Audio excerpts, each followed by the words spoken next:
Committee meetings order.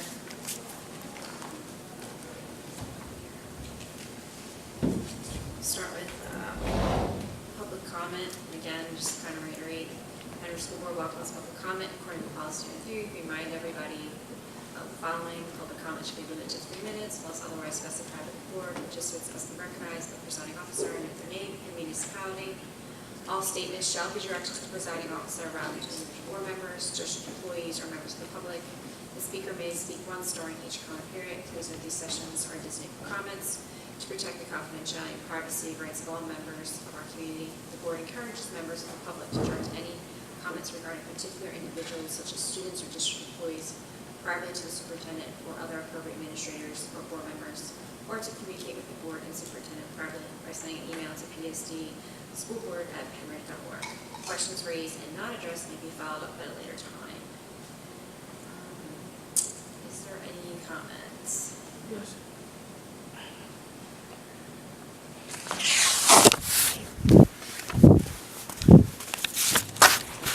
I'm going to ask that you speak up, please.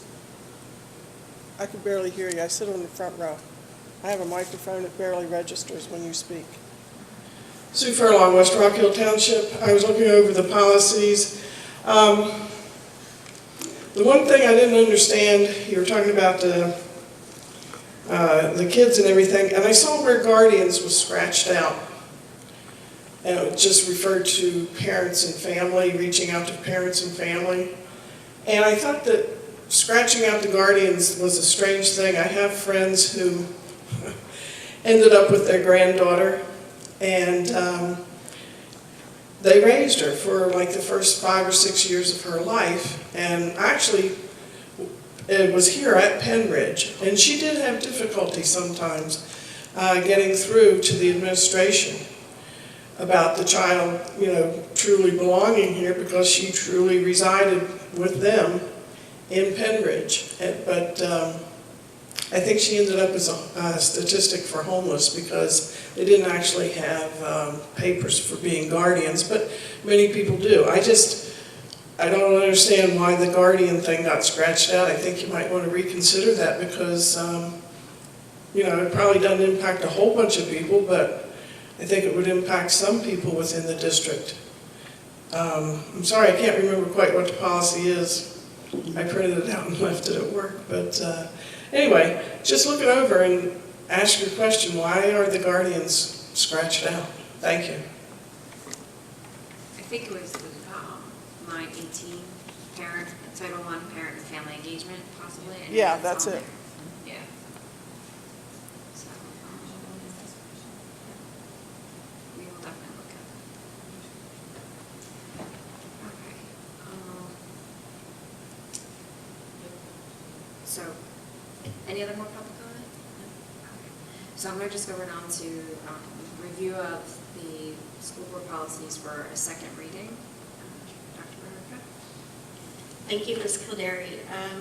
We have 4 policies that are second reading: curriculum development, limited English proficiency program, foreign exchange students, and 311 reduction of staff. The first 3 policies, there are no changes from the first reading, so unless there are questions about either of those, it would be 105, 138, and 239. If no questions from board members, I'll move on to 311. All right, policy 311, reduction of staff. We had, that went for first reading. This is second reading, but there has been an additional revision to this policy that just came through from PSBA. So if you look on page 5 of 7, you'll see there are 2 comments where there was information put back into the policy. This was put back in because of the Pennsylvania School Code was amended to reinstate seniority provisions regarding the suspension of professional employees. So it's still saying that performance evaluation ratings continue to be the first consideration, but then it's adding in the piece about seniority as well. There also was there was a comment from the public and a question from board members to follow up with Mr. Miller as to whether we need to include that language about the performance of staff when we consider this. And he reviewed the policy and stated that yes, it is in the school code, so now we have to include that in our policy. So are there any questions or comments or concerns about those additions?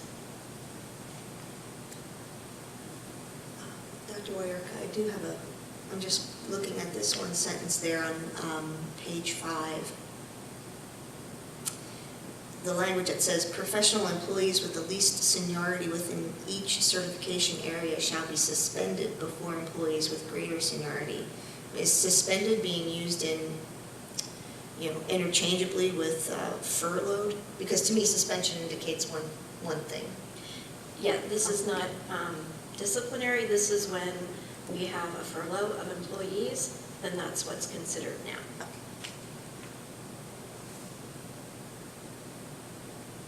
Any other questions? Do we keep this as second reading, even with the revisions? Can I just make a suggestion? I'd had, as we think about second reading and moving forward, specifically 311, I think it is best practice that if there are any changes from what has been posted for the public, even though this change was wording that had they been paying attention, they would have seen back in the day, I think it is still best practice to leave it up as first read, because there might be another instance where the wording is more significant, and it just happens to be one of those things where the state has changed this while we were considering it. And so it's just bad timing from our standpoint, but I would recommend that you leave it as first read to give the public another month to look at it, although it is a very, in this case, simple change that was there and no language that I have any concern about in terms of what they call checkerboarding, which is what they're describing there in terms of movement within departments. I would also like to suggest that moving forward, that policies that come for second read, there is no requirement for them to come to committee a second time if there has not been an ask by the committee for them to come forward. And so if there are policies that have been routine in your conversation and there has been consensus and there has not been where you have said, well, let's talk about that and bring that back and get additions, I would like to recommend that we go ahead and move those to second read the month following first read, because that will allow, it still allows the community 2 cycles, two board meetings, 2 sets of public comment besides the committee meeting to make those comments. But it also just allows those policies to become policies and doesn't have to wait for this committee to meet, because this committee does not meet on a monthly basis. Then when you think about the summer, these policies have been sitting for a very long time. They could have easily been approved and the public still has the same level of reviewing them through that. So as long as the board is comfortable with that, obviously anything that causes conversation or anything that is more controversial in nature or things that you want clarification, we definitely would bring back to the next committee. We would not do that through email. We would come back and do another public comment about those types of pieces, leave it at first read, and then go to the second read if everybody's comfortable with it from there. Okay? Thank you, Dr. Bolton. Okay, thank you, Dr. Bolton. So then policy 311 this will be first reading, and it will come back for second reading at our board meeting in 2 weeks. Correct? No, if we do it as a first read, we need to leave it for at least a month in terms of the cycle. And so it will come back for the October board meeting, but will not come back to committee. Gotcha. Okay. Thank you for the clarification.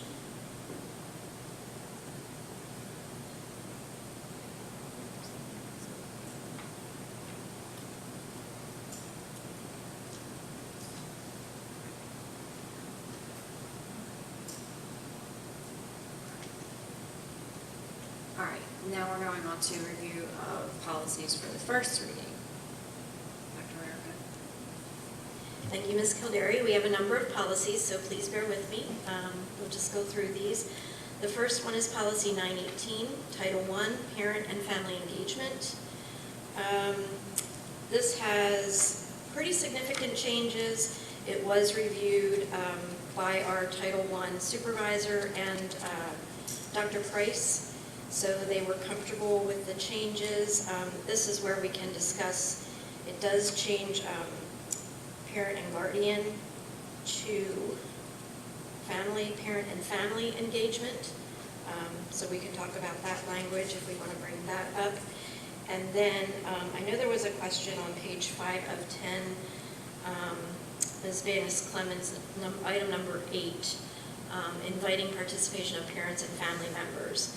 So we're still seeking clarification about that. We did some research, and our comprehensive planning community meeting that we had, we did have representatives from our Title I schools, so that did happen.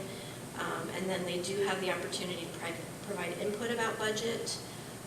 So we just have to determine if we want to keep that in there. Number 8 is an optional item, but I think that we should keep it in there because we can meet those requirements, if everybody's okay with that. So any other questions or concerns about this policy?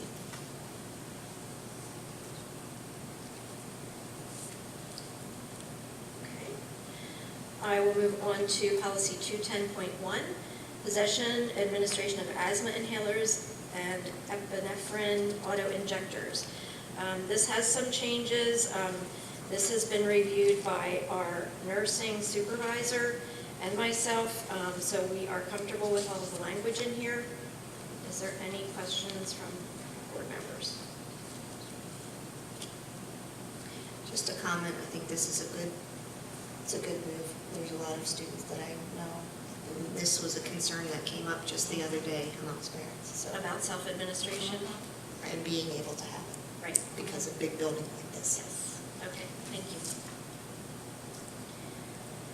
Okay, the next policy is 810, transportation. This policy has a couple of things. On the first page, we need to determine, because it can be, kindergarten transportation can be provided. We don't currently do that, so we need to decide if we're going to change that to first grade, 1st through 12th. That's what we're currently doing, 1st through 12th grade. And then I just also wanted to bring your attention on page 3. There is a pretty significant comment there, and you will see where they're taking out all of the information about reports of employee crimes, child abuse. That's not being forgotten, it's just being moved to other policies, so I didn't want there to be concern that that is coming out. It will appear in other policies. So any questions or conversation about 810, transportation? I would like to suggest if we look at page 1 of 6, it is the third red paragraph, the one that Dr. Barker was speaking about in terms of the board shall provide transportation for resident students in grades kindergarten through 12. I would suggest that since that does not match the current district procedures in terms of what we transport, and it is not required by the law, it is a recommendation, not a requirement, that we cut all but the last sentence. I do think it is important to define our transportation boundary, and that 10 miles is a definition that the state uses when they talk about transportation, and that has to do with private school and transporting students beyond the Pennridge boundaries and how far we have to do that. So I would suggest that we leave that definition in there, because that definition is sometimes something that parents will ask about, but I would suggest that if you're in agreement that we strike the rest of that paragraph, and it allows it to fall back on our current procedures in terms of transportation and walking zones and areas like that.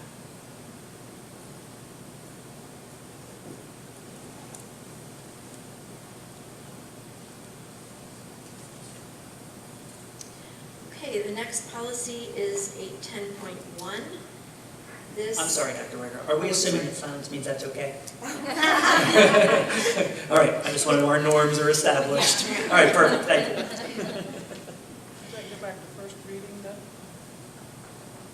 These are all first read, yeah, these, Okay. she's going, there's A through J, and she's going through each one. Yeah, but that one will have to go back to first reading again. This is first reading. This is first reading. They get posted in September as a first read, because they actually get posted at board meetings. This is not posting them tonight. And then they'll be, if the first read is successful, they'll be approved in October. Okay, the next policy, 810.1. This has been renamed to school bus drivers and school commercial motor vehicle drivers. A couple of comments about this policy. Let's see, on page 7 and 8, there was a concern about the wording of bus drivers being out of service for 30 days if they've had any detectable amount, that first red paragraph on page 8, any detectable amount of alcohol in their system. So there was concern that would we reinstate a driver or would that be enough? But I wanted to point out, if everybody is comfortable, down in the 4th paragraph on that same page, there is a statement, nothing in this policy shall limit the board's authority to impose discipline, including discharge. So I think that that covers us if the disciplinary process takes us down that road. So just wanted to point that out as well.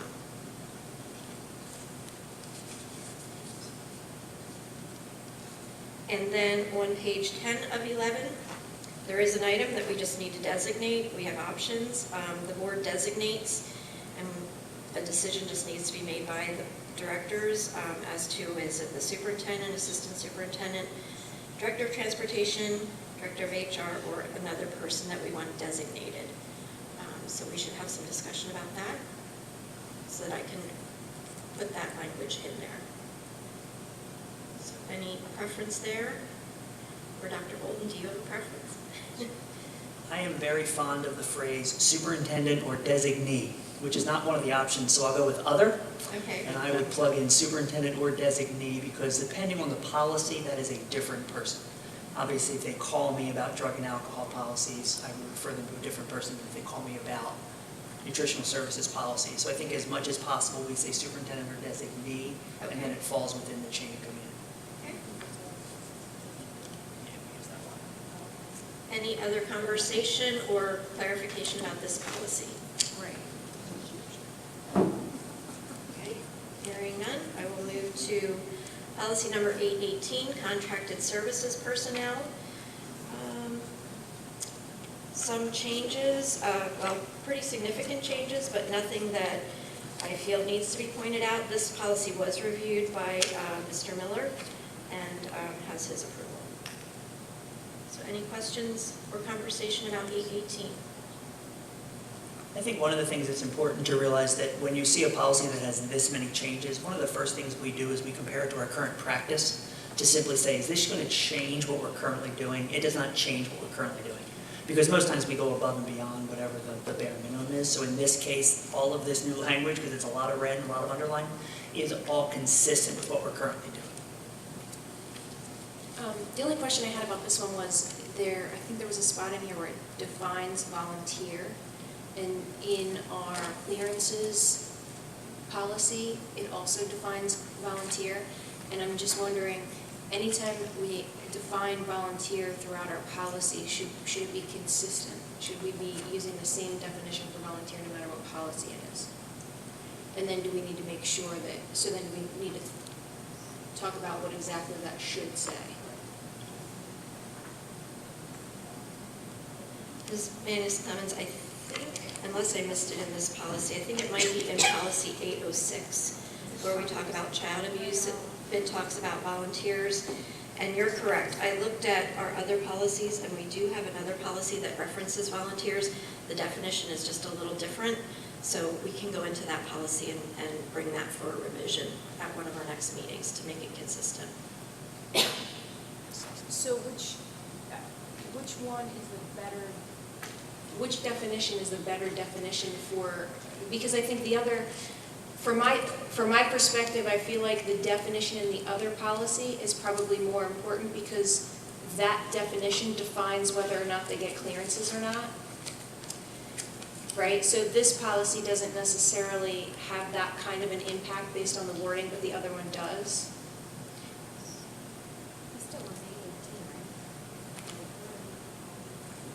I asked a question under the wrong one, and then she started answering me to be nice, even though I was wrong, and asked my question a little early. I'm like, where is it? Why don't we keep, many people are going by page, so why don't we move on, and when we get to 806, we'll park on page 5 of 14 and talk about volunteers. Okay, perfect. There's a lot, I know, so please bear with me. Okay, so 818, we're good. No further comments or questions. Okay. Then I will move to policy 006, local board procedures. There are a couple of items on this policy that I want to bring to your attention. On page 2, and page 3. There are some optional items that I've noted there in comments on page 2. There are 2 optional items that we just need to decide if they are going to be included or if we don't want to include those. They're at the bottom, and they are 2 highlighted items. Does anybody want me to read those? Two at the bottom. Okay.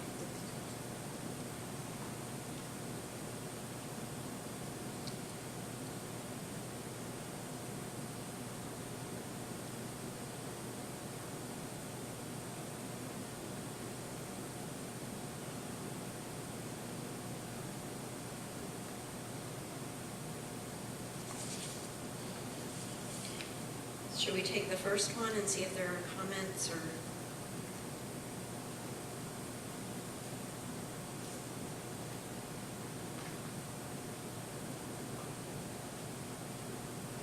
So if this is optional, this isn't language that's required? So, That's correct. I would prefer not to include it, because it's, why tie our hands to things that we're not actually tied to?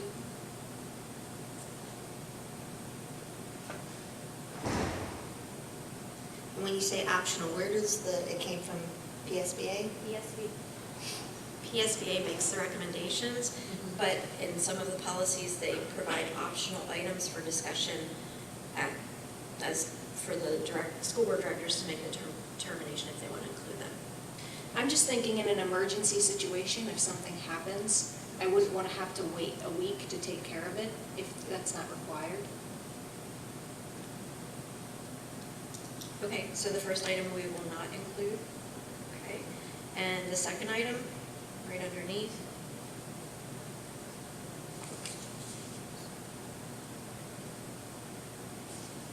Isn't that, sorry, go ahead. Can it be changed to within 7 days or up to? Can we consider different wording without removing? On the first item? On the first item, sorry. Yeah, if it's optional, I mean, that's up to board discretion. So are you saying have the option of saying that we are going to remove you in Yes. 7 days? Well, I think if you don't put it in there, you already have that Yeah, option, yeah. so you kind of, it's, Well, that's a good point. Just want to make sure I'm following. right, Put along with it. never mind. Yeah, you're required to. Okay, the second item. For this one, I think this is already basically Robert's rules. That if you make an addition to an agenda, I mean, I could be wrong, I don't have my Robert's Rules book with me, but I think changes such as that do have to be approved by the majority, that you normally vote on those kinds of things if you're making an addition or an amendment to an agenda, at least in other organizations that I'm a part of. I think that's something we just started doing, right? Because now at the beginning of it used to be that our agendas would automatically get modified and then we would vote on them. But now we started to vote to modify the agenda at the beginning of a meeting. So now we are doing this, but we didn't used to do this. So it's up to board members whether we want to be required to do this or not. I think right now, that's something we do to be more transparent, to make sure that the public is aware that we've made changes. And so we're voting to acknowledge those changes at the beginning of the meeting before people comment on it. So that way they have the opportunity to comment. They've realized that there's things that they didn't, that these are things they might not have been exposed to that they could then comment on. I think it's good practice. It's whether or not the board wants to keep it in there or not. Well, I mean, to me, like Dr. Bolt was saying earlier about the other things, it's things that are already happening, and I would have assumed if I didn't see this in front of me as an option that that was something that was already part of what we were supposed to be doing. So I could go either way. I mean, I don't care if it's in there. I'm just, if it's redundant, it doesn't need to be in there, but if you want it explicitly stated, then go ahead and stick it in there. I believe the item is there because I believe in Roberts that the prepared agenda can only be modified by the chair. And so there would have to be the chair who announces, which is what we do, right? We have the president announce that we are changing, and so we actually follow that. But it would preclude someone from saying, I want this on the agenda, and then have 5 people say, yes, I agree, as opposed to going through the chair. Because this says by a school director or the superintendent, which means any of the 10 of us could do that. And that is still your working procedure, but I think that's why that's in there. Robert's rule does preclude those from someone standing up saying, I think we should talk about this next, and everybody going, here, here. It precludes that. It makes it at least go through committee to be able to get on an agenda. So do you think this is a good idea, or, because what you're saying then is anyone can say, I want to add this on the agenda at a meeting, and then we vote to add it or not? I mean, I think that makes sense, but should we include that language or not? I mean, I don't think, even if you don't put this in here, right, you can't stop someone from doing that. So it's really just stating something that you can, there's nothing you can do to prevent anyone from doing that anyway. They have the right to do that. You couldn't put language in here that says they don't. So for me, it's kind of like, you could put the language in there or you don't need to put the language in there. It really doesn't make a difference because everyone has the right to do that. So we don't need it. So it doesn't matter, whatever. I mean, it strengthens it by putting it in there to let people know they have that right. I mean, that's.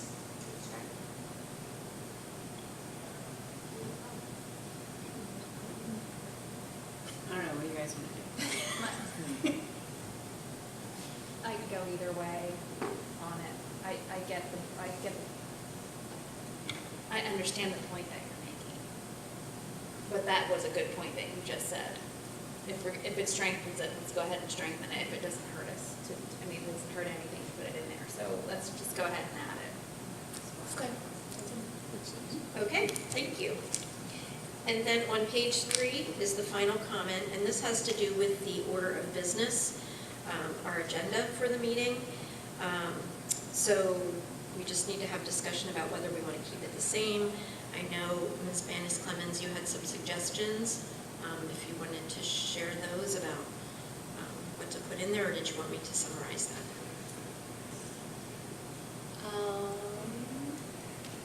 So I think the only suggestion, let me know if I missed any, because maybe I forget some of my suggestions. I have so many of them. I was just thinking, because we vote on the consent calendar, it might be better to put the consent calendar after the president's report and the superintendent's report, because those aren't voting items, and so then all of our voting items are the same. Plus, I think there's also been situations where, board members are coming here straight from somewhere else, and so they don't necessarily get to the meeting on time. And then we have situations where they missed the vote on the consent calendar, but then they voted on everything else. And so if we just moved all the votes together, we would have less of that happening, and so maybe they would miss the informational stuff, but they wouldn't miss the important voting stuff, and most of that informational stuff they would have had prior anyway, prior knowledge of. It's more for the public's benefit. So this doesn't say president's report in there, even though that's what we've had, so I think we need to add it. And then I personally would suggest moving the consent calendar to after the superintendent's report and putting president's report where we have it currently. So that would just be my suggestion, but it's really not a big deal. Just thought it would flow better in the meeting.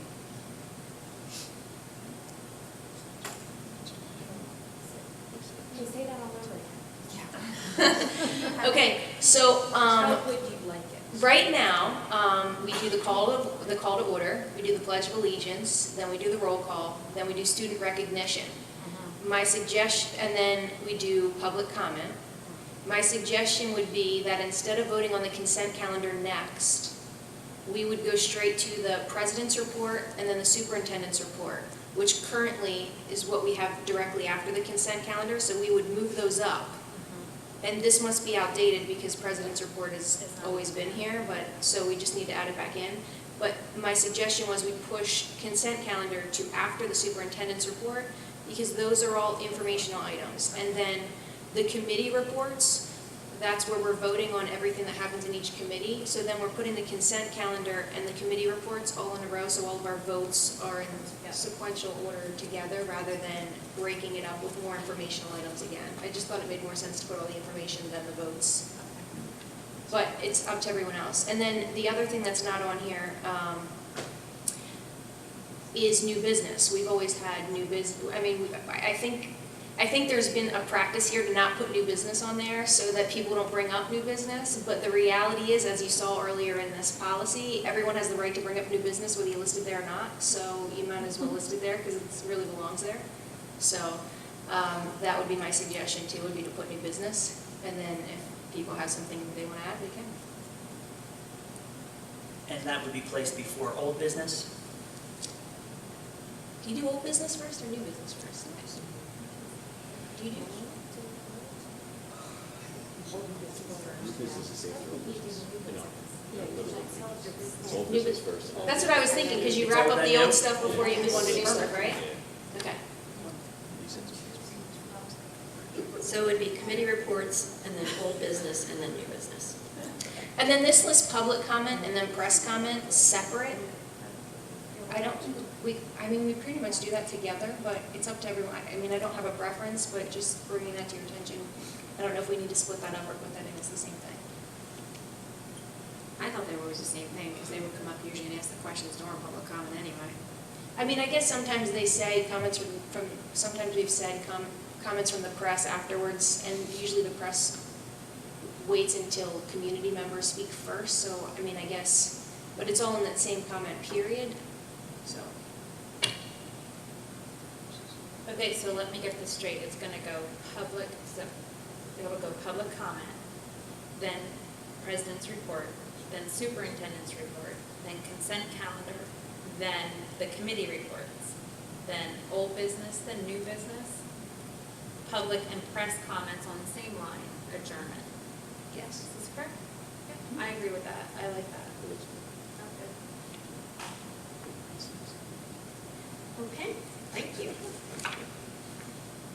Any other comments or questions about that policy? Okay, the next policy is 108, adoption of textbooks.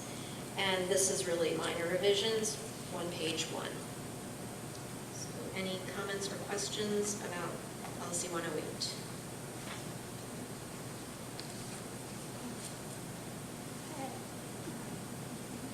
Okay, hearing none, I'll move to policy 246. This has been renamed School Wellness. It has just minor updates to the title and to the legal references. There are no updates to the content of this policy.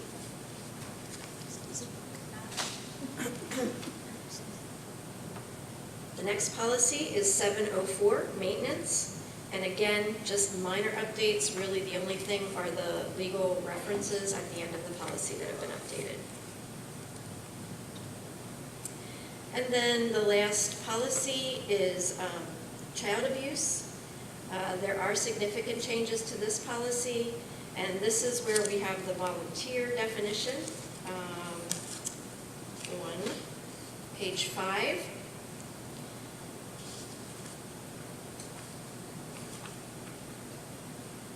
And then the other policy where we do have volunteer definition is 916, which is background checks for school volunteers.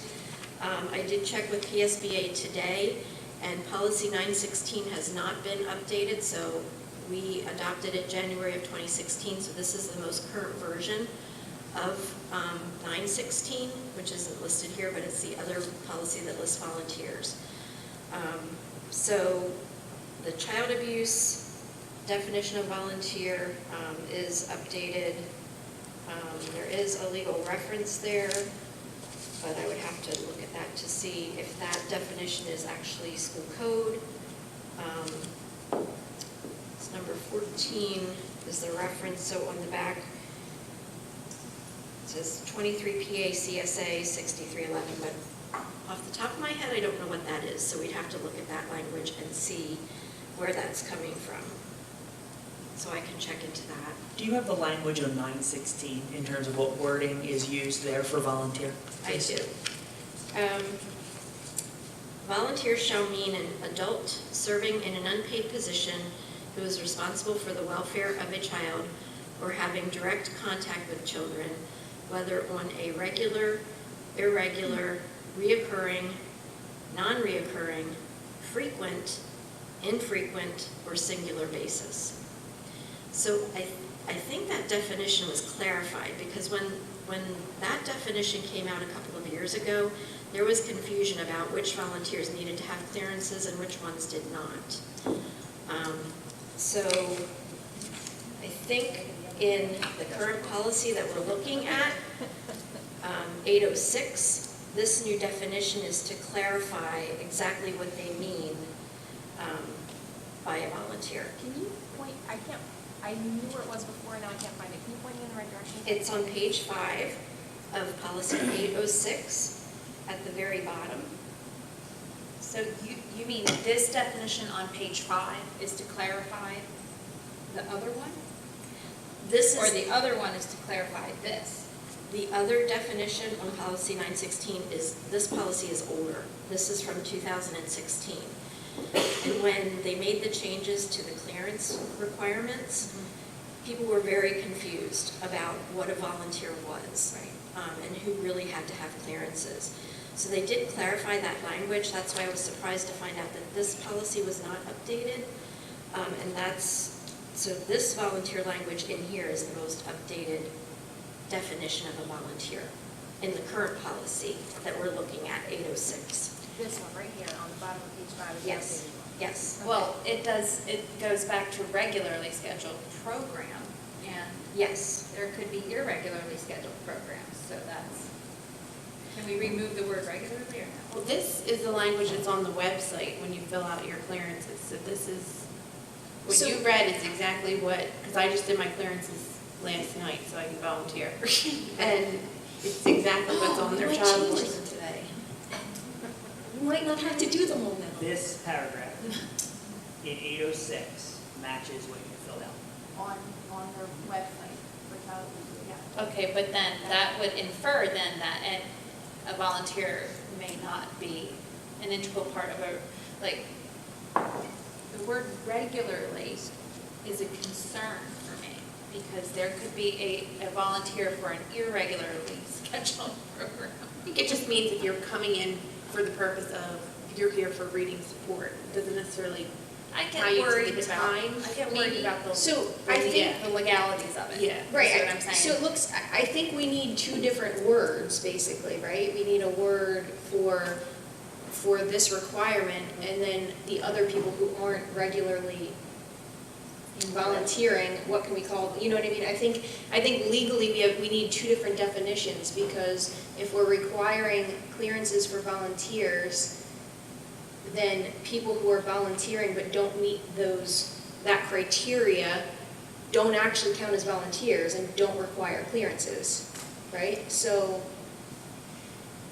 that will kind of go hand in hand to what's going to come up on policy, on our personnel meeting, because one of the things that we're going to be looking at is what the state requires for clearances in comparison to what our policy requires. And so our policy requires more than what the state is currently requiring. And so what I would like to suggest, and it's going to be up to the board to decide, is that we lower, for the tuberculosis test specifically, that we lower our requirements so that we're in compliance with the state instead of above and beyond what the state requires. And so based on that, the definition would have to be, the definition of volunteer would be important, because in the language, what the state considers a volunteer means that you have more than 10 hours or more of volunteering per week. That's what would classify you as a volunteer and require you to get that test. If you are not volunteering more than 10 hours per week, then based on the law, you don't have to have that TB test. And if you are over the 10 hours per week and you are required to get the TB test, the law only requires you get it once unless you are exposed to it. So if you have any kind of exposure, you would have to get it again, but it doesn't have this 5-year increment on it. So that's kind of why this whole definition comes into play, because we need to make sure, and maybe we just have the attorney, maybe we just have our attorney clarify what the language should be in both of these, so the volunteer language is specific and clear and in compliance with what we're doing, and then ask him what he would like us to do about classifying people who don't necessarily fit the criteria of volunteer. So then can this then refer to as defined, like could it say something like volunteer, blah, blah, blah, as defined by personnel? Can I just point out there is a reference on page 6 Oh, good. of this policy, not exactly related to that, but it does say certification. It's about Oh, a little more than halfway down. Certification requirements for volunteers are addressed separately in Board Policy 916, Okay.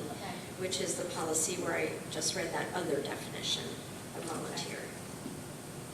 As I've been through training on this, because this has been for the last half dozen years, something that has hit every school district pretty hard in terms of what are your rules going to be for volunteers, and the law has been written.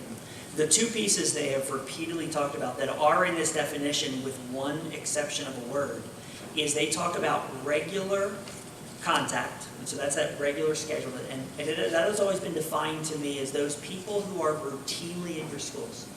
So they might be your home and school board members. Those are the people who are, every time you ask for a volunteer, they say yes. And so they are there on a regular basis. It does not match that 10-hour definition. Ms. Bannick's plan talked about that as a separate piece of the law. And then the other part they talk about, which is that or has direct, I've always been told it's direct supervision with children, which is why I'm surprised that word direct contact with children is there, because almost anybody in a school has direct contact with a child, or at least the capability of, right? I mean, even if you're at a concert, you have direct contact with kids. And so I've always seen that as direct supervision, and they basically have defined that, the law has defined that as, do you have primary responsibility and care? Are you alone with that child? Think field trips, right? Think you are the ones walking the 8 around the Franklin Institute, and if somebody has to go to the bathroom, you help them with that to figure out how to go, and you wait, and the whole group does that together. The teacher is not monitoring all of that. As opposed to a person who might come in to be a mystery reader. If you are a mystery reader, the teacher is still in charge of the students. You are not in control of the classroom. You are not supervising the classroom. The teacher is not to leave the classroom during that time frame. And so that is that direct supervision, and those are the two pieces they talk about. So actually this definition I am comfortable with, although the word contact and supervision are surprising to me, so I want to clarify that with the lawyer.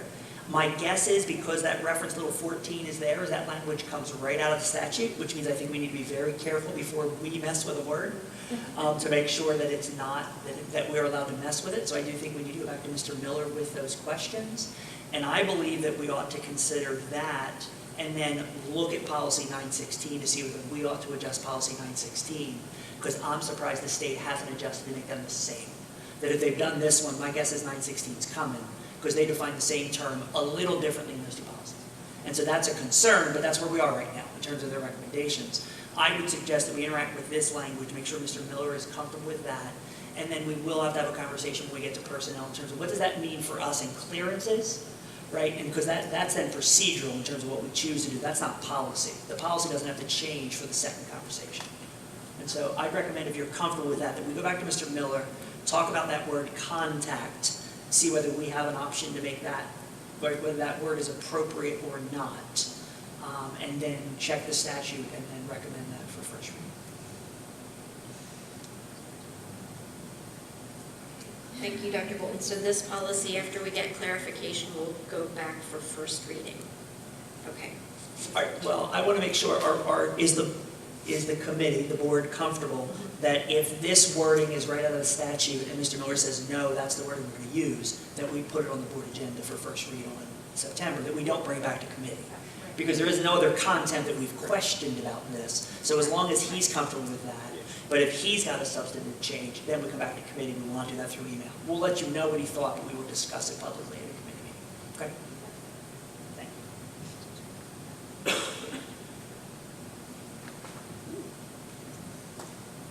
And just to confirm, this is all based on the volunteer definition on page 5 to 14. Correct.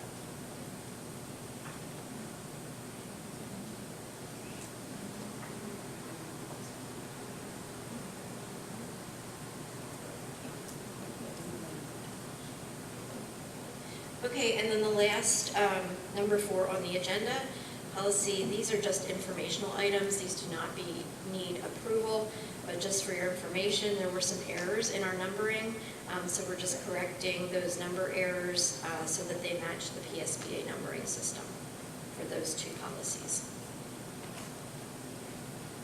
Any questions on that?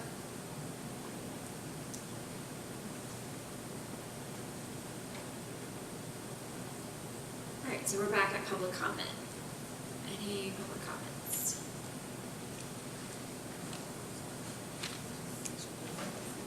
Public comments?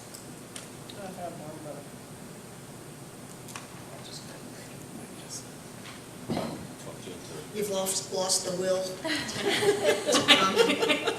It's getting That long. was my first time. You can't let me down. Okay. Yeah, I don't want to disappoint. I don't want to play favorites. Sue Furlong, West Rock Hill Township. You mentioned, and one of the reasons I hesitate is because I'm not extremely versed with the policy changes you made tonight. But you did make the remark that there was language coming out of one policy about child abuse, but not to worry, it was going into another policy. Did we discuss the policy that it's going into tonight? I just thought those two should happen hand in hand. And I wasn't clear enough, you know, I glanced at these things, but I just, if I were a parent, I would want, okay, it's out here, but it's in back here. So I just wasn't sure about that. It is. The policies we were talking about were 810, and it was moved to 810.1, which was also on the agenda this evening. Okay, thank you very much. I think I remember that now. You say the numbers, I remember those numbers. You were talking about wanting to know, you know, you have those 2 different definitions of a volunteer. I mean, this is just, you know, my opinion, but I would say volunteer like C1, meaning class 1, and then class 2, meaning that, you know, maybe class 1 is your regular person, and then class 2 is your more incidental volunteer. You know, I was sitting there trying to think of a synonym for volunteer, and I thought, oh, just make them 2 different classes, and maybe get a different color badge. So that's what I would do with that. I'm sure you guys can figure all that out. Thank you.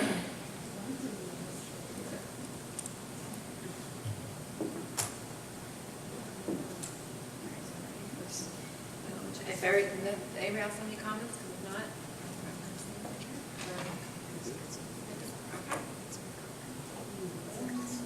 Thank you. All right, I'm going to call the personnel